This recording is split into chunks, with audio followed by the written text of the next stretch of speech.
فأنا ناصح لإخواني بالصدع بالحق تبيض وجوههم. السكوت في مسألة الحزبية يضرها، فاصدع بما تؤمر وأعرض عن المشركين. سلامي على دماج ورجالها والشيخ يحيى ودار العلم يا سعد بانيها. بسم الله الرحمن الرحيم. الحمد لله رب العالمين، والصلاة والسلام على المبعوث رحمة للعالمين وعلى آله وأصحابه ومن تبعهم بإحسان إلى يوم الدين. أما بعد، إخواني الكرام rahimani wa rahimakumullah. Alhamdulillah, pada pertemuan yang lalu kita telah menyelesaikan bab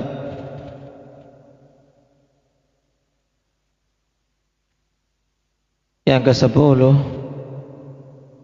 yang dibawakan oleh Imam Muslim rahimahullah ta'ala dari beberapa hadis yang diberi judul oleh Imam Nawawi, bab man mata ala tauhid dakhalal jannah. Diakhiri dengan hadis Ubadah bin Samit radhiyallahu anhu. Dan pada bab ini akhwan, hadis-hadis yang sangat penting terkait syurut la ilaha illallah. Mulai dari hadis Utsman bin Affan radhiyallahu anhu, man mata wa huwa ya'lamu annahu la ilaha illallah dakhalal jannah. Ini untuk menjelaskan tentang syarat apa pada hadis Utsman, inda ibrar, syarat ilmu, harus mengilmui maknanya. Kemudian hadis kedua dari Abi Hurairah, asyhadu an la ilaha illallah wa anni rasulullah la yalqallaha bihima abdun ghaira syakin fihima illa dakhalal jannah. Ini untuk syarat apa dari syarat la ilaha illallah? Zakaria Saghir.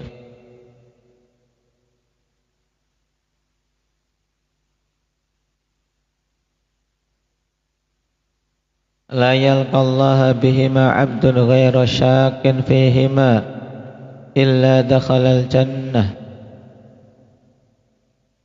Berarti syarat yakin, tidak boleh ada keraguan sedikit pun. Nah, kemudian setelah itu hadis Ubadah bin Samit radhiyallahu anhu, yang padanya pokok-pokok akidah yang dengannya seseorang keluar dari millatul kufur, sebagaimana ditegaskan oleh Imam Nawawi rahimahullah ta'ala bahwasanya pada hadis Ubadah ini terdapat perkara-perkara pokok untuk seseorang apa keluar dari millatul kufur. Nah,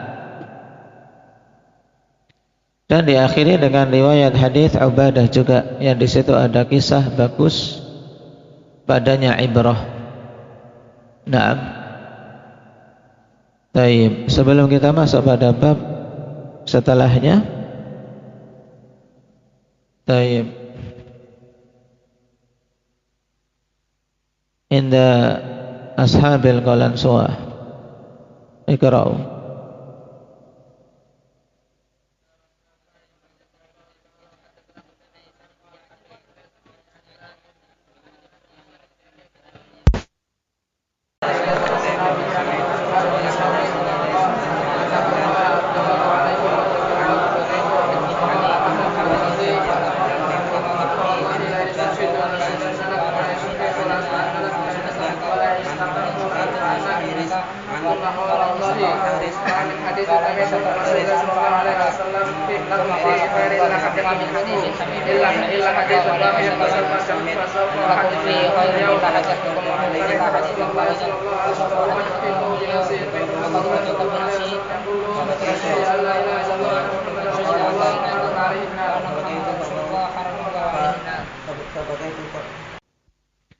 inda ashabil amaim.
Nah, barakallahu fiikum.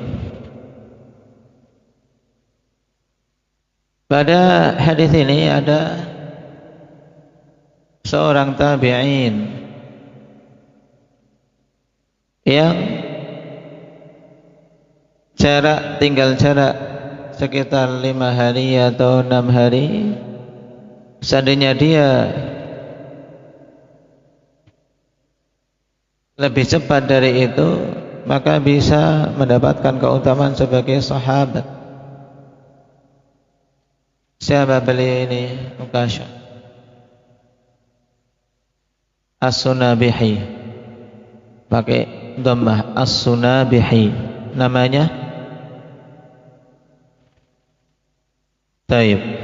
Nah, Abdurrahman ibnu Usailah, diharokati dengan bentuk tasghir, Abdurrahman ibnu Usailah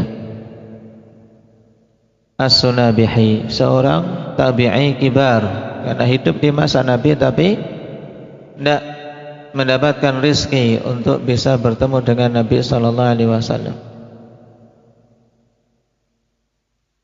Nah,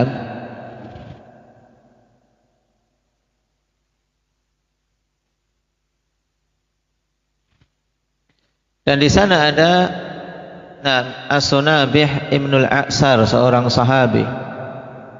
Maka harus dibedakan, ikhwan. Nah, As-Sunabihi di sini seorang tabi'in, namanya Abdurrahman Ibnu Usailah. Dan di sana ada Sunabihi,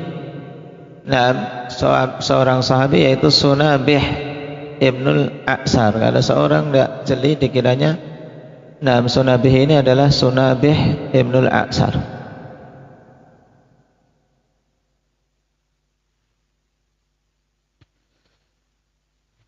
Faidah pokok dari riwayat terakhir hadis Ubadah ini apa? Inda Ahmad. Ketika kita membaca hadis ini, faidah pokoknya apa?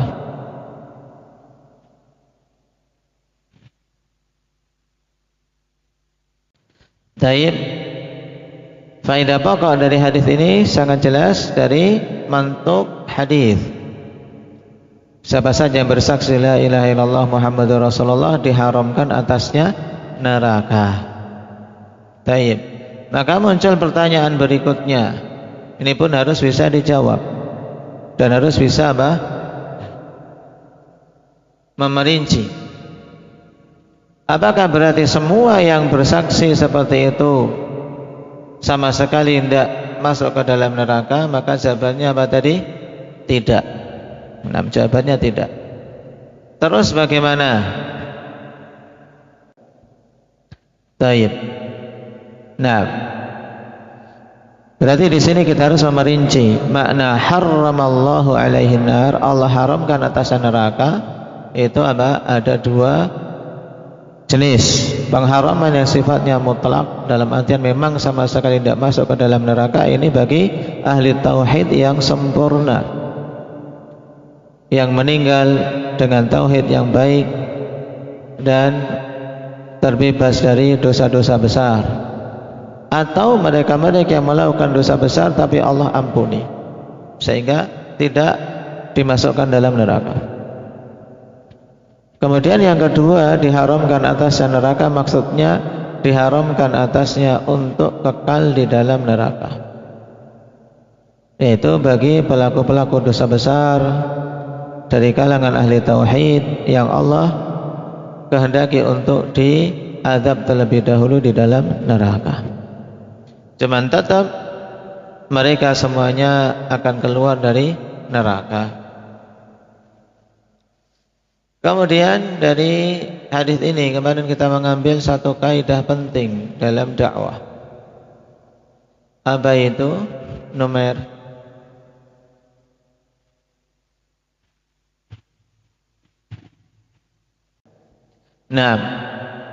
diambil dari hadis ini kaidah jawazu ta'khiril bayan ila waqtil hajah.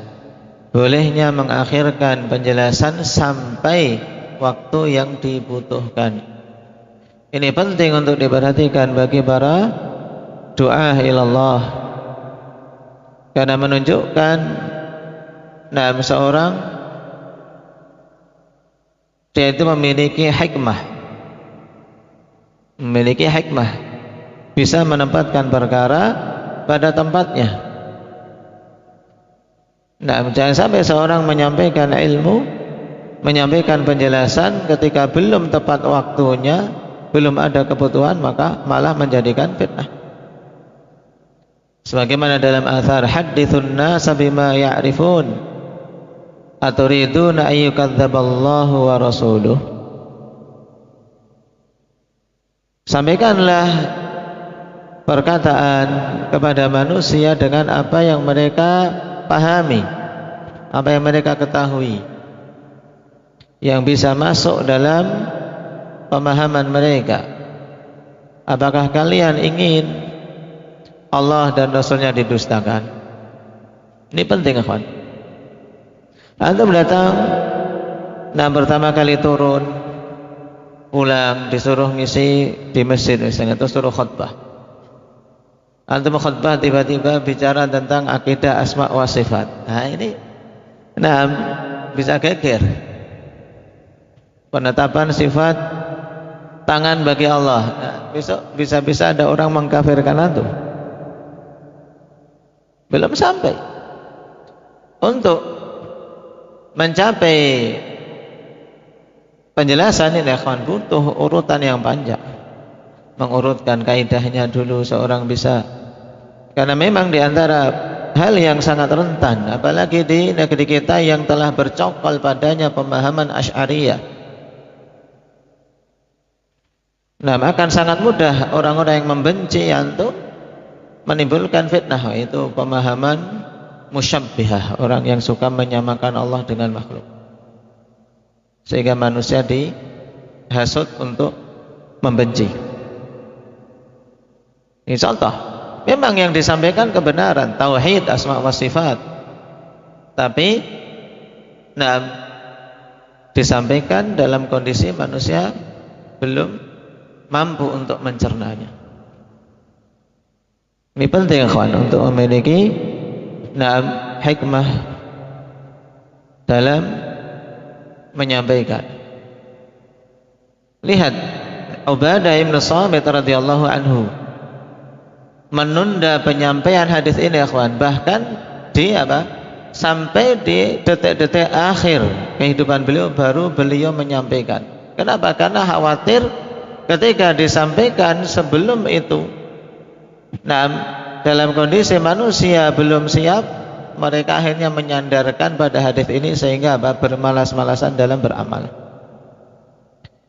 Yang penting sudah asyhadu an la ilaha illallah wa asyhadu anna muhammadar rasulullah, bebas dari neraka sudah. Sebagian manusia pemahaman seperti ini, yang tertipu, maghrur, dan terkena tipuan dari syaitan. Akhirnya di titik akhir kehidupannya beliau sampaikan hadis ini, agar agar beliau tidak termasuk dalam deretan orang-orang yang menyembunyikan ilmu. tetap disampaikan sampai waktu hajah.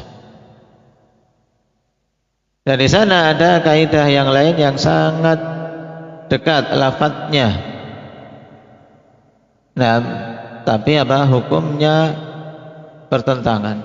Itu kaidah tahrimul bayan an waqtil hajah. Haramnya mengakhirkan tahrimu ta'khir bayan an waqtil hajah. Haramnya mengakhirkan penjelasan dari waktu kebutuhan. Sudah dibutuhkan untuk menjelaskan kok dia mengakhirkan. Ini haram. Sebagaimana Rasul sallallahu alaihi wasallam katakan, "Man su'ila an ilmin fakatamahu uljima yaumal qiyamati bilijamin min nar." Siapa saja yang ditanya tentang suatu ilmu yang dibutuhkan manusia, kemudian dia menyembunyikannya, maka kelak akan diberi tali kekang di neraka.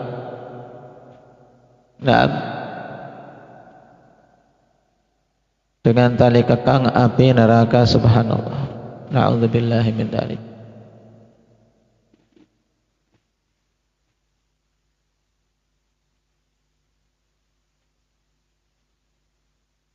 Juga pada hadis ini, akhwan, kita bisa mengambil faidah bolehnya menangis.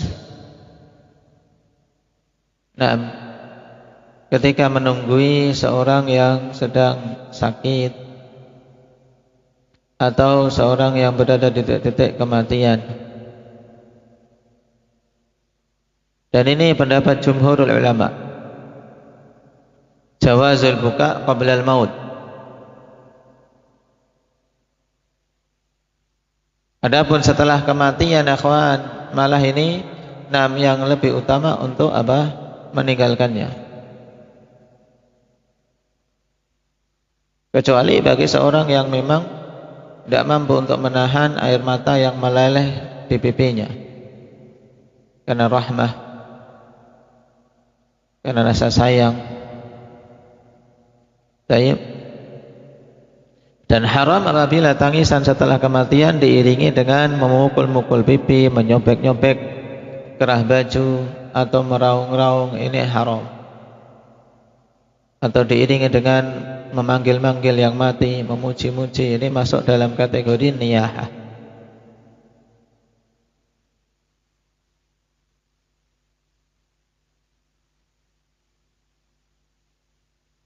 Baik.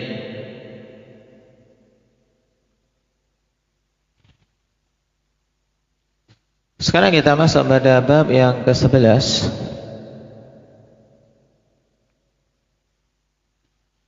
Qala al-Imam Muslim rahimahullahu ta'ala. Atau sebelumnya, qala al-Imam Nawawi rahimahullahu ta'ala, babu haqqillahi ta'ala 'alal ibad. Bab yang menjelaskan tentang hak Allah Subhanahu wa ta'ala atas para hambanya.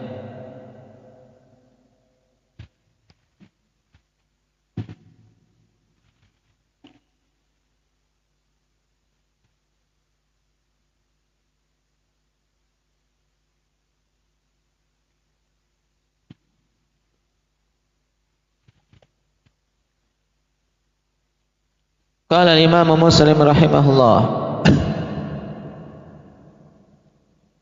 haddatsana Haddab Ibnu Khalid Al-Azdi. Guru Imam Muslim yang terkadang beliau sebutkan dengan Haddab dan terkadang beliau sebutkan dengan Hutbah.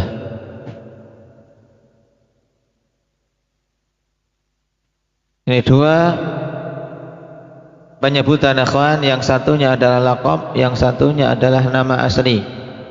Cuma terjadi khilaf mana yang laqab, mana yang nama asli. Seorang thiqah dan dikenal sebagai ahli ibadah.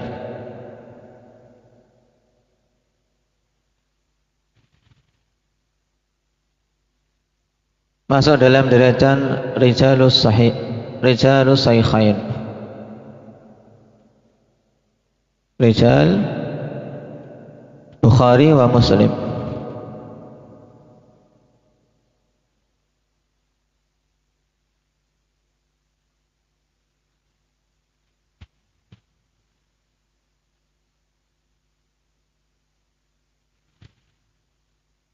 Qala haddatsana Hammam ibnu Yahya al-Audhi, thiqah tapi terkadang keliru, thiqatun rubbama wahim.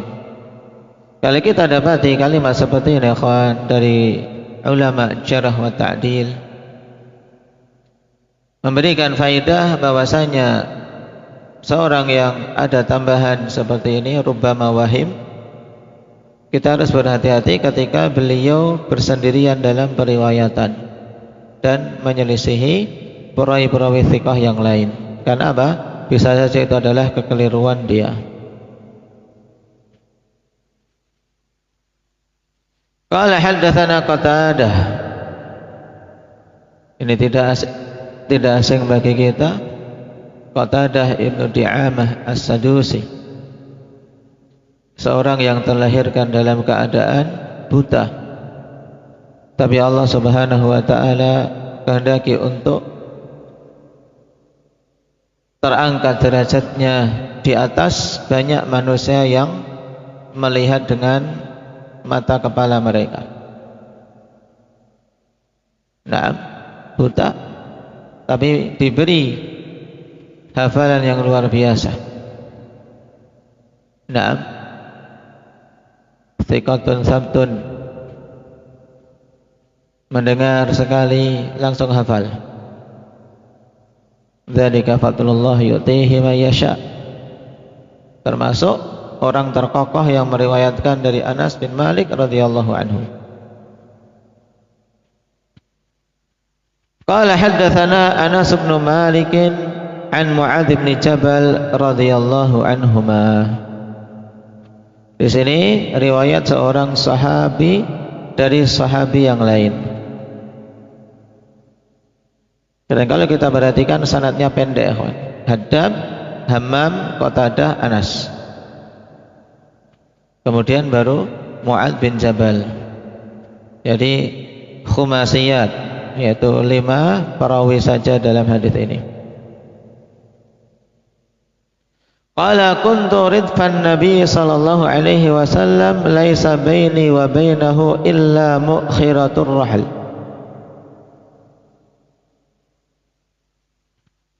Dulu suatu hari aku membonceng Nabi sallallahu alaihi wasallam.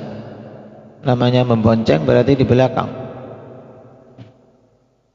Laisa baini wa bainahu illa mu'khiratir rahal. Tidak ada pembatas antara diriku dengan beliau kecuali bagian akhir dari pelana. Nah, dan pelana ini adalah rahal, ya, akhir dari pelana. Ya, nanti akan kita ketahui ya kawan, bahwasanya yang mereka tunggangi adalah himar. Nah, himar.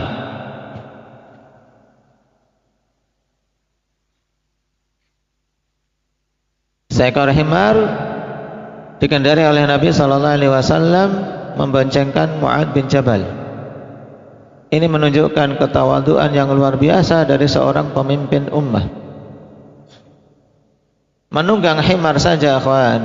Nah, bagi sebagian Arab saat itu termasuk hal yang menurut mereka kurang gagah bagi para pemimpin, bagi para pemuka kaum. Ya, mereka tidak suka. Nah, tapi Nabi sallallahu alaihi wasallam tunjukkan ketawaduan di sini. Ditambah lagi beliau masih memboncengkan seorang di belakangnya. Faqala ya Mu'adz bin Jabal, qultu labbaika Rasulullah wa sa'daik. Thumma sara sa'ah. Maka Nabi sallallahu alaihi wasallam kemudian mengatakan, wahai Mu'adz bin Jabal, padahal di belakangnya. Maka aku jawab, labbaika Rasulullah wa sa'dai. Ini jawaban akhwani fillah untuk apa? Menjawab panggilan yang sangat bagus. Labbaika wa sa'dai. Labbaika saja ikhwan, labbaika dari labba.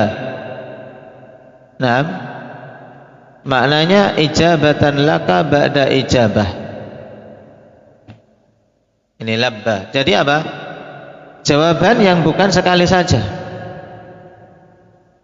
Makanya jawaban dengan labbaika ini, nah, dalam bahasa kita ya, nah, ya, mungkin gitu. Dalam artian menjawab lagi. Nah, menunjukkan apa? Kesigapan menjawab atas panggilan tersebut.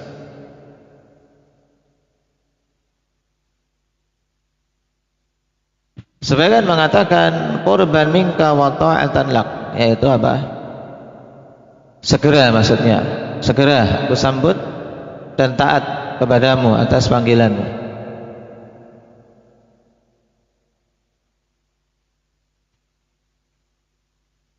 Jadi terkandung pada labba ini kesigapan dalam menjawab panggilan dan apa? Tekad untuk mentaati apa yang mau diperintahkan.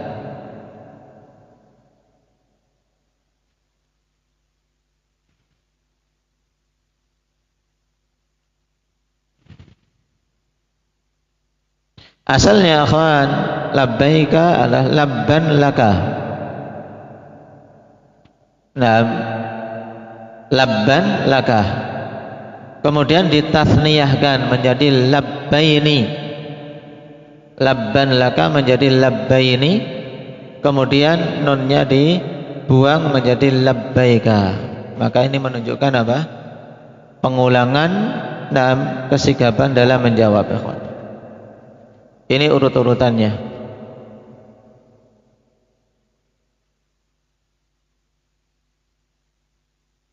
Baik. Ditambah lagi dengan wasa'daik. Sudah dijawab dengan apa? Kesikapan, ditambah wasa'daik. Nah,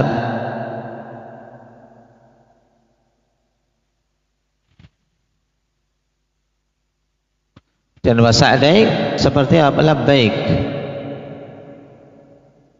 Nah, yaitu apa? Is'adan laka ba'da is'ad. Maksudnya apa? Nah, dikatakan Imam Nawawi rahimahullahu ta'ala, sa'daik ay sa'adtu ta'ataka musa'adatan ba'da musa'adah. Aku sangat gembira, sangat senang untuk mentaati Anda. Nah,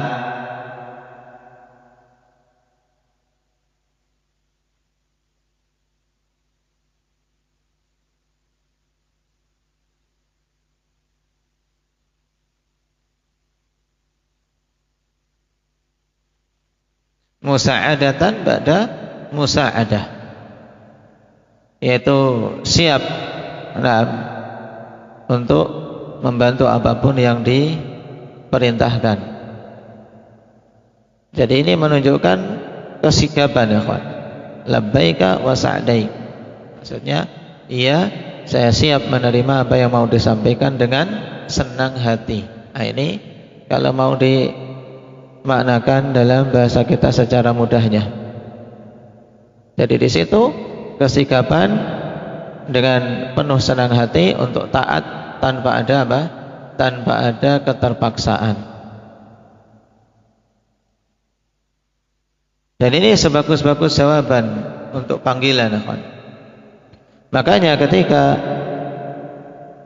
para jamaah haji mereka memenuhi panggilan Allah Subhanahu wa taala untuk berhaji ke rumahnya, ke rumah Allah yang paling utama, syiarnya adalah apa?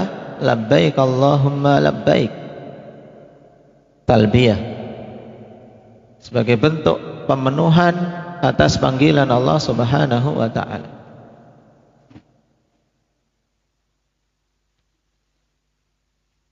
Setelah menjawab demikian, thumma sara sa'ah, kemudian Nabi berjalan beberapa saat. Nah, beberapa saat. Sa'ah untuk menunjukkan waktu yang mubham. Nah, diam. Kemudian setelah itu, thumma qala ya Mu'adz bin Jabal, qultu labbaika Rasulullah wa sa'daik. Dipanggil lagi dan dijawab sama. Thumma sara sa'ah, dan berjalan lagi. Thumma qala ya Mu'adz bin Jabal, qultu labbaika Rasulullah wa sa'daik. Setelah 3 kali memanggil Mu'adz, nah, yang tentunya ini akan menjadikan Mu'adz semakin apa?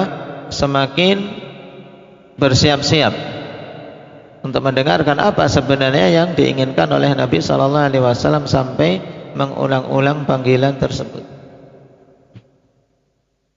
Qala hal tadri ma haqqullahi 'alal 'ibad?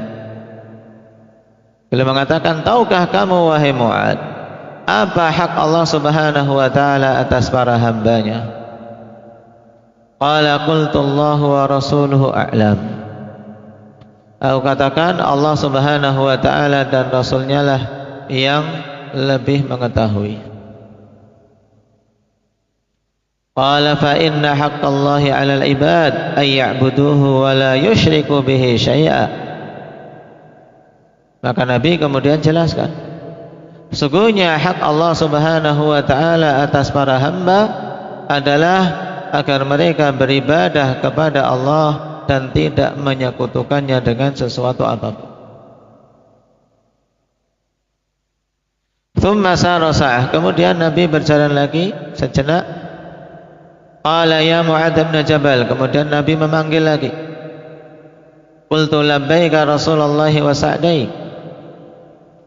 Qala hal tadri ma haqqul ibadi 'ala Allah idza fa'alu dzalik? Tahukah kamu apa hak para hamba atas Allah Subhanahu wa taala bila mereka melakukan yang demikian itu, yaitu memenuhi hak Allah? Apa yang dijanjikan untuk para hamba jika para hamba tersebut memenuhi hak-hak Allah? Ini mudahnya. Qala qultu Allahu wa rasuluhu a'lam.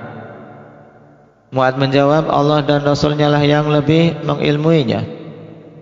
Qala alla yu'adzibahum, hak para hamba tersebut yaitu bahwasanya Allah tidak akan mengazab mereka. Hadis ini ikhwani fillah muttafaqun alaih, termasuk hadis yang sangat penting dalam pembahasan tauhid. Oleh karena itulah disebutkan oleh Syekh Muhammad bin Abdul Wahhab rahimahullahu taala di awal kitab tauhid. Karena merupakan perkara pokok untuk diketahui oleh setiap muslim terkait hak yang paling asas. Kalau kita mau berbicara tentang hak asasi, ya kawan, hak asasi, maka inilah hak asasi yang paling asasi.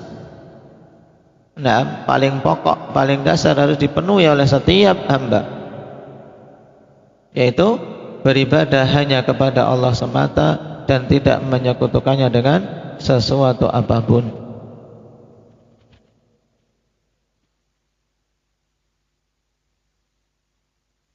Jadi inti dari hadis ini penegasan tentang hak Allah atas para hamba. Apa itu hak Allah atas para hamba?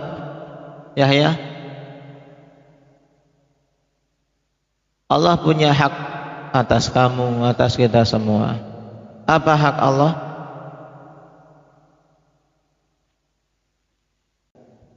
Taib. Hak Allah atas hambanya yaitu agar hamba beribadah kepada Allah semata dan tidak menyekutukannya dengan sesuatu apapun. Berarti haknya yaitu peribadatan. Kita wajib mengibadahi Allah dan tidak menyekutukannya.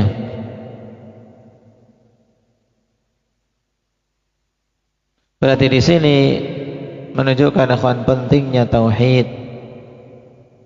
Pentingnya tauhid. dan juga sekaligus menunjukkan tentang keutamaan tauhid, di mana orang-orang yang mewujudkan tauhid ini hanya beribadah pada Allah semata dan tidak menyekutukannya, maka Allah tidak akan mengazab mereka. Allah yu'adzibahum. Dan maksud dari haqqul ibadi 'ala Allah, hak hamba atas Allah, ikhwan, maksudnya adalah hak tafaddulan, hak yang memang Allah Subhanahu wa taala tetapkan sebagai bentuk kepemurahan Allah. Karena tidak ada satupun dari makhluk yang berhak untuk memaksa Allah. Sehingga ketika Allah menetapkan yang seperti ini, hak hamba atas Allah, maksudnya adalah hak tafaddul, yaitu hak yang memang Allah Subhanahu wa taala tetapkan sebagai bentuk kepemurahan darinya. Pahami ini dengan baik.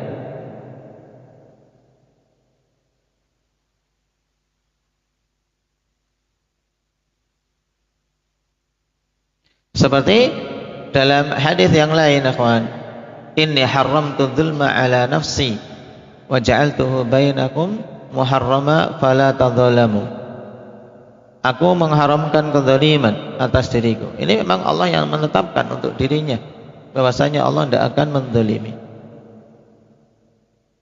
Dan di sini Allah wajibkan atas dirinya untuk tidak mengazab siapapun yang betul-betul mewujudkan peribadatan dan tidak menyekutukannya dengan sesuatu apapun.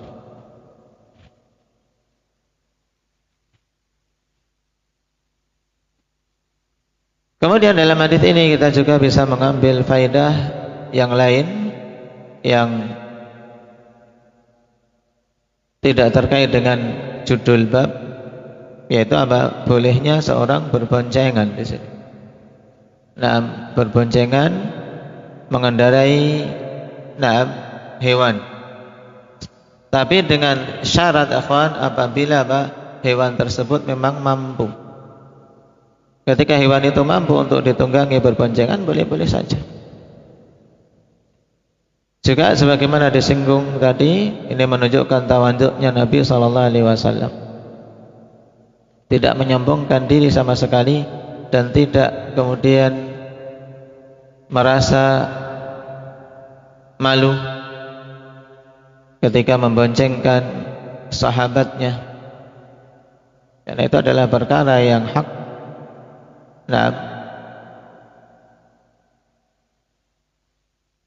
Juga di sini menunjukkan keutamaan Mu'adz bin Jabal dan bagusnya ada beliau dalam berucap dan dalam menuntut ilmu. Dari panggilan, dari jawaban beliau terhadap panggilan Nabi, juga dari jawaban beliau ketika ditanya, beliau serahkan Allahu wa rasuluhu a'lam. Dan ini diucapkan ketika Rasul sallallahu alaihi wasallam masih hidup. Adapun setelah wafatnya Nabi sallallahu alaihi wasallam, maka cukup seorang mengatakan wallahu a'lam. Dari hadis ini juga kita mengambil faidah bolehnya mengulang-ulang perkataan untuk menguatkan dan agar semakin dipahami. Dan itu kebiasaan Nabi. Annahu kana idza takallama bi kalimatin a'adaha thalathan hatta tufhama anhu. Nabi sallallahu alaihi wasallam apabila berucap dengan suatu kalimat, beliau mengulangi 3 kali sampai dipahami.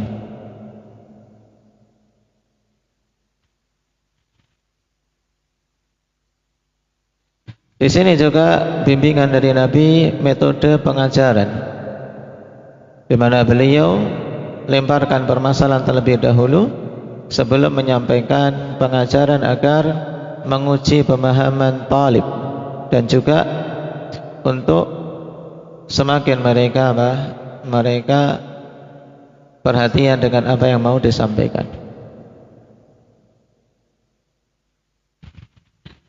Kemudian jelas pada hadis ini kabar gembira yang sangat agung bagi ahli tauhid yang tidak menyekutukan Allah dengan sesuatu apapun, bahwasanya mesti mereka akan selamat dari azab dan akan dimuliakan dengan surga. Dan masih ada riwayat yang lain dari hadis ini, insyaallah kita ambil pada pertemuan yang akan datang. Naktabi bihadza walhamdulillahi rabbil alamin.